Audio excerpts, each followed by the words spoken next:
Pour venger sa fille, le vieil homme a lui-même éliminé 2 salauds. Face à la femme qui accourait en panique, il est pourtant passé devant elle avec un visage impassible. Mais qu'est-ce qui a bien pu pousser un chef de gang à agir ainsi devant lui? En fait, les 2 hommes étaient autrefois des frères très proches, et Qiang était un héros de guerre. Il avait remporté de nombreux honneurs pour le pays, mais à cause d'un accident, il s'est blessé, a passé 3 mois à l'hôpital et a été contraint de prendre sa retraite. Cependant, en raison de son statut particulier, Qiang a choisi de devenir ouvrier de chaudière après sa retraite. Bien que Sang Biao, le chef de gang, soit son frère, leurs comportements sont très différents. Sang Biao mène de nombreuses affaires illégales en secret, et il profite même du poste de Qiang pour l'aider à se débarrasser de ses rivaux éliminés. Sang Biao justifie, en disant qu'il ne fait que s'occuper de mauvaises personnes qui le méritent. Qiang connaît la vérité sur ses affaires, mais il n'en parle jamais vraiment, car après tout, il partage des décennies d'amitié. Mais même si Qiang travaille très dur, son salaire suffit à peine à faire vivre sa famille.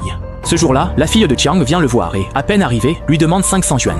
Bien que Qiang porte encore des vêtements usés, ceux de Xiaomei, sa fille, sont particulièrement voyants. Ensuite, Xiaomei annonce qu'elle est déjà enceinte, alors que Qiang ne savait même pas qu'elle avait un petit ami. Xiaomei explique que son petit ami est très riche, et qu'en l'épousant, elle n'aura plus jamais à se soucier de rien.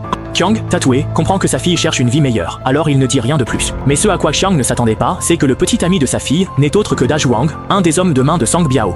Da Zhuang est un tueur à sang-froid, violent et cruel. Chaque fois que Sang Biao a besoin d'éliminer quelqu'un, c'est souvent Da Zhuang qui s'en charge. De plus, Da Zhuang n'est pas quelqu'un de droit. Alors qu'il sort officiellement avec la fille de Qiang, il entretient en secret une relation compliquée avec la fille de Sang Biao, qui est extrêmement jalouse.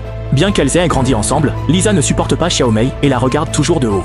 En apprenant que Qiang a offert de nouvelles chaussures à Xiaomei, Lisa va voir Sang Biao et insiste sans relâche. Une fois ses chaussures obtenues et satisfaite, elle se prépare à les exhiber devant Xiaomei. Mais c'est Da Zhuang qui ouvre la porte. Furieuse, Lisa perd aussitôt son sang-froid et veut immédiatement faire payer Xiaomei de sa vie.